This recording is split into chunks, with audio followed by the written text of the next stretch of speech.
प्यारे छात्रों नमस्ते। आप सब एक बात सोचिए कि आपको मिलकर के कहीं घूमने जाना है और पूरा घूमना है, पर आपको बीच रास्ते में एक भयंकर राक्षस या कोई भयंकर जानवर मिल जाता है जो आपकी बात सुनता भी है, समझता भी है और जवाब भी देता है, पर आपको परेशान कर रहा है, आपको मारने के लिए आ रहा है। ऐसी परिस्थिति में आप क्या करेंगे? नंबर 1, भागेंगे या फिर उसका सामना करेंगे या उसे प्रेम से अपना बना लेंगे या उसे जेल में डलवा देंगे या फिर और क्या कर सकते हैं आप? इस पाठ में हम यही समझने वाले हैं कि बुरी से बुरी परिस्थिति में बिना डरे अपनी बुद्धि का उपयोग कैसे करना है और कैसे परिस्थिति को सामान्य बनाना है, ये हम पाठ में पढ़ने वाले हैं। पर उसके पहले एक सूचना आप सबको है कि आपके बेसलाइन टेस्ट होने वाले हैं इसी महीने में और आपके कुछ विषयों का कोर्स उतना हुआ नहीं है, जैसे संस्कृत की ग्रामर आपने नहीं पढ़ी, इंग्लिश की ग्रामर भी नहीं पढ़ी। तो ऐसी परिस्थिति में मैं चाहता हूं कि आप सब कुछ पढ़ें हैं। आपको बस इस नंबर पर 8889995226 इस नंबर पर मैसेज करना है या YouTube पर जाकर के डॉक्टर प्रदीप जैन यह सर्च करिए या शिक्षा यह सर्च करिए, फिर भी ना मिले तो आज का जो वीडियो है इसी के कमेंट बॉक्स में जाइए तो मेरी लिंक आपको मिल जाएगी। तो आपके इंग्लिश, हिंदी, गणित आदि की जो शेष बचा हुआ कोर्स है वो भी हो जाएगा, जो IMP प्रश्न है वो भी हो जाएंगे। तो आइए पुनः आते हैं आज के पाठ पर, जिसकी हम चर्चा कर रहे थे कि भयंकर से भयंकर डरावनी परिस्थिति में भी आप अपनी बुद्धि का उपयोग करके कैसे बच सकते हैं और परिस्थिति को सामान्य बना सकते हैं।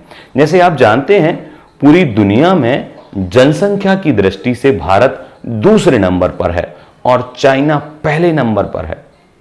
उसके बावजूद भी दोनों कंट्रीज पावर की अपेक्षा से पहले नंबर पर नहीं आते हैं।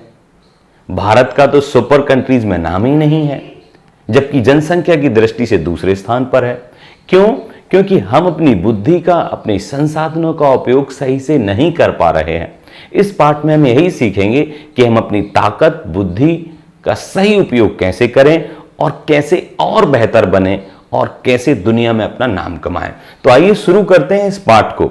इस पाठ में एक माँ, एक स्त्री अपने 2 बालकों को लेकर के जंगल जाती है और बीच रास्ते में उनको भयंकर जानवर मिल जाता है। ये इसकी शुरुआत है। तो आइए शुरू करते हैं। पाठ का नाम है बुद्धिर बलवती सदा। वाकई में ये डायलॉग बहुत मजबूत डायलॉग है और अपने जीवन में काम में आने वाला है। मतलब क्या है इसका? बुद्धिर बलवती सदा, इसमें 3 शब्द हैं, बुद्धि धन बलवती धन सदा। सदा मतलब हमेशा, हमेशा बुद्धि, बुद्धि मतलब ज्ञान, आपका विजडम। बलवती बलवान होती है, शक्ति वाली होती है। कहने का मतलब है अन्य शक्तियों की अपेक्षा धन की शक्ति, शरीर की शक्ति या समूह की शक्ति, इन सब की शक्ति से ज्यादा बुद्धि वाली शक्ति सबसे मजबूत और सबसे बलवान होती है। यदि आपके पास समूह है, धन है, लोग हैं, पर बुद्धि नहीं है तो आपकी वो शक्ति किसी काम की नहीं है। इसलिए बुद्धि को कमाने का सोचें, बुद्धि का प्रयोग करने का सोचें, ज्यादा से ज्यादा ज्ञान अर्जित करने की बात सोचें और करें। क्या है इसका मतलब? बुद्धि के बाद जो विसर्ग है वो बन गया रा, तो हो गया बुद्धिर बलवती, अर्थात बुद्धि ही बलवान होती है हमेशा। इस पाठ का नाम है। तो आइए शुरू करते हैं इसमें क्या चर्चा की गई है। आप सबसे पहले देखेंगे लिखा है अस्ति। अस्ति का मतलब होता है, अस्ति मतलब है। ये संस्कृत के तरीके हैं कि लाइन की शुरुआत ही कर दी उन्होंने है से। अस्ति देवलाख्यो ग्रामः। देवलाख्यो मतलब देउल, आख्या मतलब कहा जाने वाला है, नाम वाला। देउल आख्या नाम ग्रामः। आख्या मतलब कहा जाने वाला। तो देउल एक ग्राम का नाम है, एक देउल गांव है। तत्र राजसिंह नाम राजपुत्रा बसति। इसमें उस गांव में राजसिंह नाम का राजपुत्र बसति मतलब बसता, इस मतलब था। भूतकाल की कहानी है ये। एकदा केनापि आवश्यक कार्येण, एक बार, एकदा मतलब एक बार, केन धन अपि, इन दोनों को मिला दिया तो बन गया केनापि। एक बार किसी आवश्यक कार्य से, कार्येण तृतीय विभक्ति अर्थात कार्य से, तस्य भार्या, तस्य मतलब षष्ठी विभक्ति, तस्य मतलब उसकी, किसकी, जिसकी हमने बात की, देवलाख्या मतलब देउल गांव में जो राजपुरुष रहता था, राजपुत्र रहता था, राजसिंह, उसकी भार्या, भार्या मतलब पत्नी, उसकी भार्या, उसका नाम क्या है भार्या का, तो नाम बता रहे हैं बुद्धिमती, उसकी पत्नी बुद्धिमती पुत्र द्वयोपेता। अब पुत्र मतलब पुत्र और द्वयोपेता, इन्होंने पुत्र और द्वयोपेता को मिला दिया है, ठीक है। अगर मिलाते नहीं तो कल कंडीशन अलग बनती, मिला दिया है तो इसके लिए इन्होंने केवल पुत्र लिखा, और पुत्र कितने, द्वय, द्वय मतलब दो, और एक शब्द उपेता, उपेता मतलब सहित। अब यहां पर मैं आपको व्याकरण बता देता हूं, सहित शब्द है तो इन्होंने उपेत क्यों नहीं लिखा, उपेता क्यों लिखा, क्योंकि जो सहित है अर्थात दो पुत्रों से जो सहित है वो कौन सहित है, वो स्त्री है, जो बुद्धिमती नाम की उसकी भार्या, उसकी पत्नी है, वो सहित है। अब जो दो पुत्रों से सहित है यह एक विशेषण हो गया, किसका, उस स्त्री का। जैसे मैं कहूं कि मेरी विशेषता है कि मैं पीली शर्ट पहने हुए हूं, यह मेरी विशेषता हो गई। ऐसे ही उस स्त्री की विशेषता क्या हो गई कि वह दो पुत्रों से सहित है, तो इसको बोल दिया द्वयो पुत्र द्वयोपेता, अर्थात दो पुत्रों से सहित। स्त्रीलिंग का भी इसमें मामला है, जैसे आपने देखा होगा बुद्धि बलवान सदा, ऐसा ना लिख करके क्या लिखा है, बुद्धि बलवती, क्योंकि बुद्धि शब्द स्त्रीलिंग का है, इसलिए उसकी विशेषता जो बलवान है वह भी स्त्रीलिंग में जाएगा। तो देखते हैं, बुद्धिमती जो एक स्त्री है वह पुत्र द्वयोपेता, दो पुत्रों से सहित होकर के, पितुग्रहम, यहां पर भी दो शब्द हैं, पितु धन ग्रहम। अब पितु शब्द षष्ठी विभक्ति, इसमें भी विसर्ग है, तो विसर्ग का बन गया रा, तो हो गया पितृग्रहम, पिता के घर। अब ग्रहम में द्वितीय विभक्ति, पिता के घर को प्रति चलिता, पिता के घर की ओर, प्रति मतलब ओर, पिता के घर की ओर चली, कौन चली, बुद्धिमती, किसकी पत्नी, अर्थात कस्य भार्या, राजसिंहस्य भार्या, राजपुत्र से भार्या का, राजपुत्र से भार्या बुद्धिमती, तो राजपुत्र से भार्या बुद्धिमती पितृग्रहम चलिता, पिता के घर को चली। परंतु आगे क्या होता है देखते हैं, मार्गे, मार्गे में सप्तमी विभक्ति, अर्थात मार्ग में, मार्ग में गहन कानने, गहन कानने मतलब जहां पर घना जंगल हो, गहन मतलब भयंकर, ऐसा जंगल की अंधेरा छा गया हो, रास्ता समझ नहीं आ रहा हो, चारों तरफ पेड़, पक्षियों की आवाज, जानवरों की आवाज, ऐसे रास्ते में वो पहुंच गई।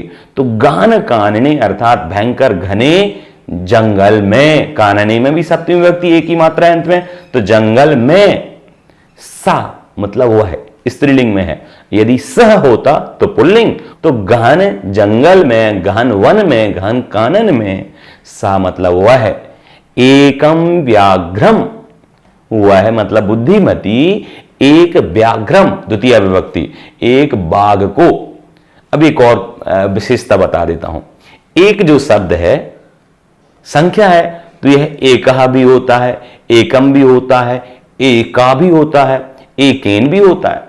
अगर एक शब्द की विभक्तियां चलाएंगे तो विभक्तियां सातों चलेंगी, एकम, फिर एकम, फिर एकेन, इस तरीके से विभक्तियां भी चलेंगी। परंतु यहां पर एकम, यहां द्वितीय विभक्ति है, एकम व्याघ्र मतलब एक बाघ को। अच्छा, आपसे प्रश्न है, यहां पर एकम व्याघ्रम में विशेषता क्या है? व्याघ्र शब्द उसकी विशेषता यह है कि वो एक है, तो एकम व्याघ्रम ददर्श मतलब देखा, भूतकाल। बुद्धिमती ने किसको देखा? एक बाघ को देखा, टाइगर को देखा। और सा, आप सोचो यदि आप कहीं जा रहे हो, दो तीन दोस्त हो आप, और रास्ते में आपको बाघ मिल जाए तो आप क्या करोगे? अरे वाह, हाथ मिलाओ हमसे। आप हाथ मिलाओगे क्या? ये क्या करती है बुद्धिमती? हम देखते हैं। कोई नहीं मिलाएगा भाई, हम तो नहीं मिलाएंगे हाथ, वो हाथ नहीं पंजे वाला है। ये क्या करती है बुद्धिमती? देखते हैं। तो सा व्याघ्रम आगच्छन्तम दृष्ट्वा, सा मतलब कौन? वह बुद्धिमती। यहां पर दो शब्द हैं, व्याघ्रम धन आगच्छन्तम। तो व्याघ्रम में द्वितीय विभक्ति है, अर्थ क्या निकलेगा? बाघ को, टाइगर को। आगच्छन्तम, यहां पर भी द्वितीय विभक्ति है। ये आगच्छन्तम शब्द कैसे है ना, अपस्वर्ग पूर्वक गच्छ धातु है और यहां पर सत्री प्रत्यय के बाद द्वितीय विभक्ति कर दी है। तो आते हुए, ये हुआ वाला अर्थ, जैसे चलता हुआ, लिखता हुआ, पढ़ता हुआ, ये हुआ वाला अर्थ जब हमें निकालना पड़ता है तो सत्री प्रत्यय लगा देते हैं। जैसे लिखता हुआ बालक, लिखन बालकः। अब उसमें द्वितीय विभक्ति लगा दिया तो लिखते हुए बालक को देखा, लिखंतम बालकम पश्यामि, देखता हूं, लिखते हुए बालक को देखता हूं। ऐसे ही इसने भी सा मतलब बुद्धिमती, व्याघ्रम आगच्छन्तम, आगच्छन्तम मतलब आते हुए बाघ को दृष्ट्वा, दृष्ट्वा में कित्वा प्रत्यय है, बुद्धिमती ने आते हुए बाघ को देखकर धाष्ट्यात, क्या लिखा है? धाष्ट्यात। धाष्ट्यात मतलब एक तरह से दृष्टता से, ऐसे नहीं कि बड़े प्यार से कुछ कहा हो, बड़े ही कठोर होकर के, दृष्टता से, ढीठता से। धाष्ट्यात, जैसे कभी कभी आपके से बड़ा भाई या आपके पापा कभी कभी गुस्सा भी कर देते होंगे, नहीं ऐसे करो, आप आदेश दे दिया कठोरता से, वैसे ही इन्होंने दृष्ट, धाष्ट्यात मतलब एक कड़क होकर के, पुत्रौ, पुत्रों में द्विवचन है, पुत्रों को, द्वितीय विभक्ति द्विवचन। वो बुद्धिमती ने आते हुए व्याघ्र को देख करके कड़ाई से पुत्रों अर्थात पुत्रों को चपेटया प्रहत्य, चपेटा से मार, चपेटया मतलब चांटे से, चपेटया प्रहत्य, प्रहत्य मतलब मार करके, जोर से मार करके, और चपेटया प्रहत्य जगाद मतलब बोली, भूतकाल। क्या मतलब? मारने के लिए रास्ते में कौन आ रहा है? बाघ, टाइगर आ रहा है, वो मार सकता है, वो आ ही इसीलिए रहा है। और ये बुद्धिमती नाम की स्त्री मार किसको रही है? अपने दोनों बेटों को, अपने दोनों पुत्रों को, जबकि मारना किसको है? ये सामना किसका करना? बाघ का। देखो ये क्या एंगल है, किस तरीके से उसने सोचा, देखते हैं आगे क्या होता है। तो धाष्ट्यात पुत्रौ, पुत्रों को चपेटे अर्थात चांटे से, प्रहत्य, प्रहत्य मतलब मार करके, जगाद मतलब बोली, क्या बोली? कथम एकैक सो, अलग अलग करो, कथम मतलब कथम और एकैक सो, कथम कैसे, एकैक सा एक एक करके या एक साथ से, व्याघ्र भक्षणाय कलहम कुरुत, कैसे, कथम मतलब कैसे, यहां पर क्यों अर्थ में निकलता है, क्यों? एकैक सह, एक साथ, व्याघ्र भक्षणाय, तुम दोनों क्यों एक साथ व्याघ्र भक्षणाय, भक्षण में चतुर्थी विभक्ति, बाघ को खाने के लिए, कलहम कुरुथ, क्यों तुम दोनों एक साथ बाघ भक्षणाय, बाघ को खाने के लिए कलह कर रहे हो। मतलब उसने क्या बोल दिया? तुम दोनों पुत्र क्यों लड़ रहे हो बाघ को खाने के लिए, बाघ तो एक ही है, तो क्या करो? उसने और क्या बोला? तो बोला अयम एकः, अब देखो बहुत बड़ा शब्द, इसको अलग अलग करो, अयम एकः तावत विभज्य भुज्यताम, अयम एकः, ये एक है बस, कौन एक है? बाघ एक है, आप दोनों पुत्र दो हो, इसलिए आप दोनों लड़ो मत, क्या करो? अयम एकः, यह एक है, तावत विभज्य, इसलिए विभज्य मतलब बांट करके, अलग अलग करके, भुज्यताम खाना चाहिए, या ऐसा कर लो, इसको अलग अलग कर लो एक बाघ को और फिर खा लेना। मतलब डर खुद भी रही है पर डर प्रदर्शित नहीं कर रही, इसको पता है बाघ ताकतवर है, फिर भी अपने बच्चों से क्या बोला? ये बाघ एक है, लड़ो मत। लड़ रहे थे या नहीं लड़ रहे थे एक अलग मैटर है, पर उसने बाघ को दिखाने के लिए क्या बोल दिया कि लड़ो मत, एक ही बाघ है, विभज्य मतलब अलग अलग करके खा लो। मैंने पहले ही बताया था इस कहानी में वो जानवर जो है वो बात को समझता भी है और जवाब भी दे सकता है, ये कहानी है, तो एक एक करके खा लो। पश्चात अन्यो द्वितीय कश्चित लक्ष्यते, जब ये खा लोगे या ये भोग लोगे तो उसके बाद, पश्चात मतलब बाद में, अन्य मतलब दूसरा, द्वितीय कोई दूसरा, कश्चित लक्ष्यते फिर हम कोई दूसरा ढूंढेंगे, पहले जो एक सामने है इसको देखकर लड़ो मत, दोनों बांट कर खा लो फिर देखेंगे, ऐसा उसने कहा। और ऐसे नहीं कि बड़े कान में बोला हो, कैसे बोला? जोर से बोला। जब जोर से बोला तो किसने सुना? बाघ ने भी सुना। इति श्रुत्वा, ऐसा सुनकर के, व्याघ्र मारी काचिद इयम इति मत्वा। अब इसको भी अलग अलग करते हैं। ऐसा सुनकर के, श्रुत्वा मतलब कृत्वा प्रत्यय, ऐसा सुनकर के काचिद इयम इति, काचिद कोई, का में जब चित लग जाए या चन लग जाए तो अर्थ निकला अनिश्चित में, अर्थात कोई।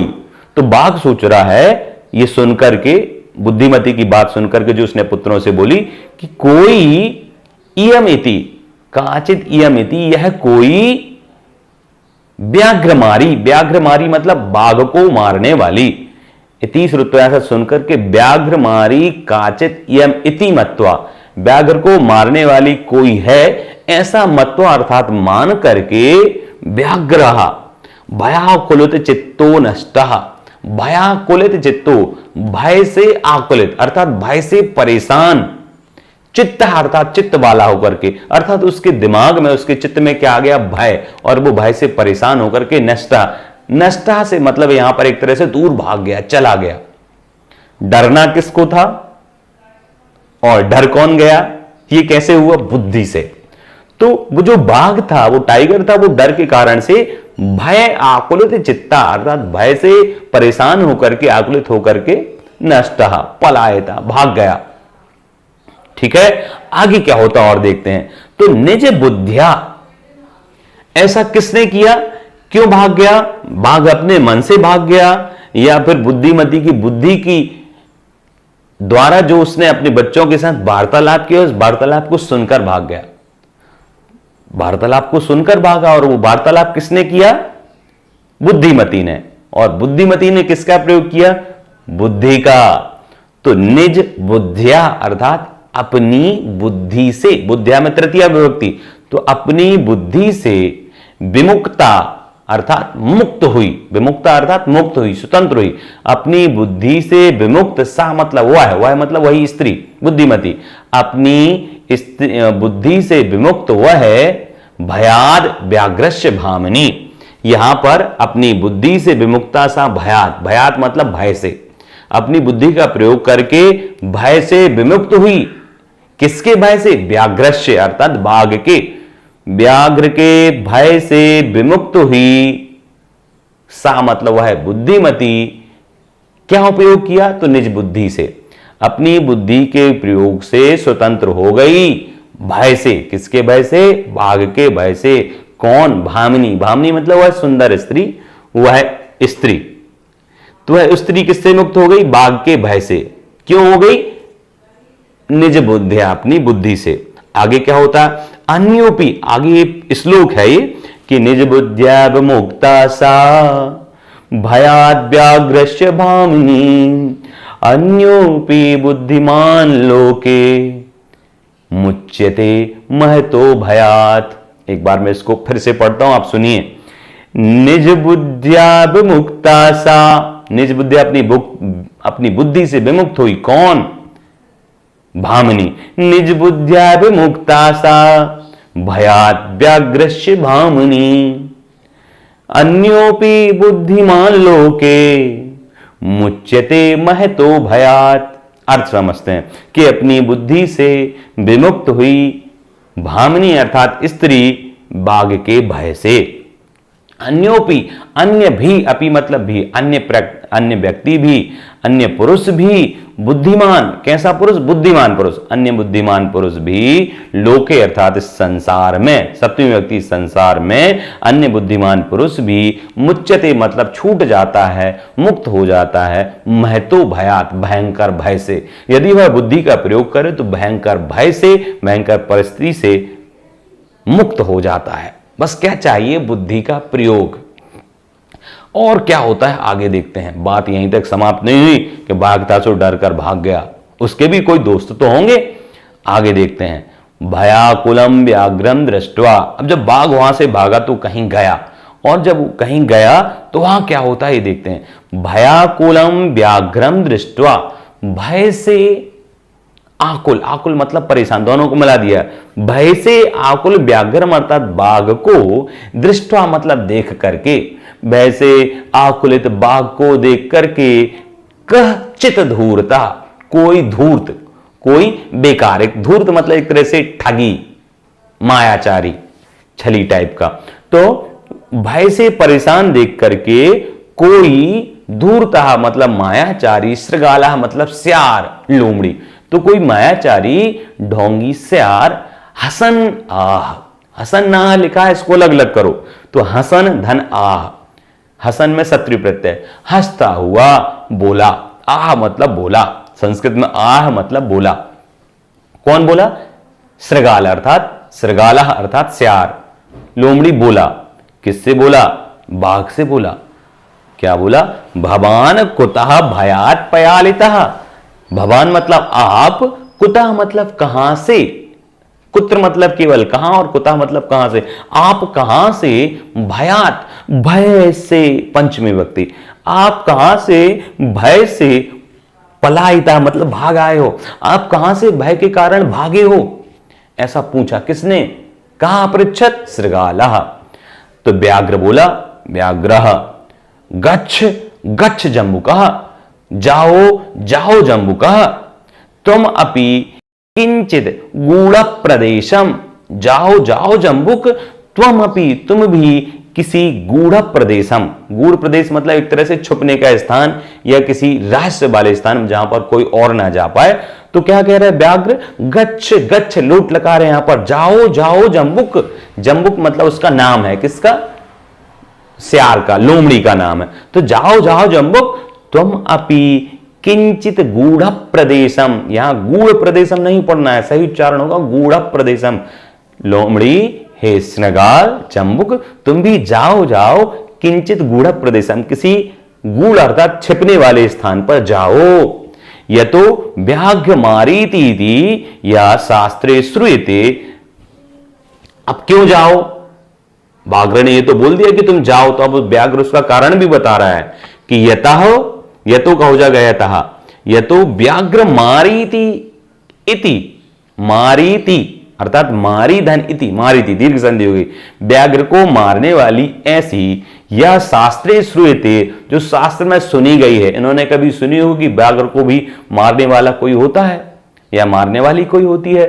तो वही कह रहा है कि जो शास्त्र में श्रूयते, शास्त्रे श्रूयते, शास्त्र में सुना गया है कि व्याघ्र मारी इति, व्याघ्र को मारने वाली ऐसी है, तया आहम हंतुम आरब्धा, जो हमने शास्त्र में सुना है। कई बार क्या होता है, हम कभी कोई बात सुने और वो डरावनी बात हो, तो जब हम डर रहे हो तो वो पुरानी डरावनी बातें भी याद आती हैं। जैसे आप कभी किसी अंधेरे वाले कमरे में हैं और वहां कोई भी नहीं है, ना कोई डर है, पर फिर भी अचानक से आपको कोई सरसराहट की आवाज आती है या कोई गेट खटखटाता है, तो आप क्या होते हैं? डर जाते हैं, जबकि वहां तो कोई है भी नहीं। तो डर कहां से आया? पहले से आपके मन में बसा हुआ है, वो आपके ऊपर डर हावी हो रहा है, ना कि बुद्धि। तो वैसे ही इसने कहा, हमने पहले कभी शास्त्र में सुना था कि व्याघ्र को मारने वाली कोई है, तो वो ही आ गई है। कौन बोल रहा है? ये बाघ बोल रहा है। किससे? स्यार से। क्या बोल रहा है? और तया अहम हंतुम आरब्धा, और क्या बोला उसने? डर के कारण से, तया धन अहम, दोनों शब्द को मिला दिया, तया धन अहम, तयाहम। तया में तृतीय व्यक्ति स्त्रीलिंग, उसके द्वारा अर्थात उस स्त्री के द्वारा, अहम मतलब में, हंतुम धन आरब्ध, हंतुम में तुमुन प्रत्यय है, उस स्त्री के द्वारा मैं मारने के लिए प्रारंभ हुआ, मतलब मैं मरने के लिए प्रारंभ हुआ। उस स्त्री के द्वारा मैं मरने के लिए तैयार सा हुआ, अर्थात एक तरह से वो स्त्री के द्वारा मेरे लिए मारना जाने लगा था, अर्थात ऐसा लग रहा था जैसे मारने वाली ही हो। अर्थ फिर से देखेंगे, तया अहम, उसके द्वारा मैं, हंत मरने के लिए, आरब्ध प्रारंभ हो गया था। परम परंतु जैसे ही प्रारंभ हुआ कि मैं मरने वाला हूं, परम ग्रहीत कर जीवितो। अब इसमें तीन शब्द हैं, ग्रहीत धन कर धन जीविता। जीवित मतलब जीवन, कर मतलब हाथ, और ग्रहीत मतलब ग्रहण, मतलब है हाथों में प्राण लेकर के, ग्रहीत मतलब ग्रहण करके। क्या ग्रहण करके? जीवितम अर्थात जीवन, और किसमें? हाथ में। तो हाथ में प्राण लेकर के, ग्रहीत कर जीविता, हाथों में जीवन लेकर के, नष्ट शीघ्रम तद अग्रतः, नष्ट मतलब एक तरह से पलायत हो गया, भागा, शीघ्र मतलब जल्दी ही, तद अग्रतः तद वहां से आगे, यह नष्टा का मतलब नष्ट होने से नहीं समझिए, पलायन कर, वहां से मैं वहां नष्ट हो गया मतलब वहां नहीं बचा, मैं दूसरी जगह भाग गया। तो अपने प्राणों को, अपने जीवन को हाथ में लेकर के, हाथ, ये एक मुहावरा टाइप से है कि जब आप कहीं से भागो तो ऐसे भागा सही भैया, अपने मतलब मेरे दिल में प्राण अटक गए, यही हलक में प्राण अटक गए, ये अपने हाथों में प्राण लेके भागा, वहां से आगे भागा। तो अब जब श्रृगाल ने सुना तो बोलता है, श्रृगाल क्या बोला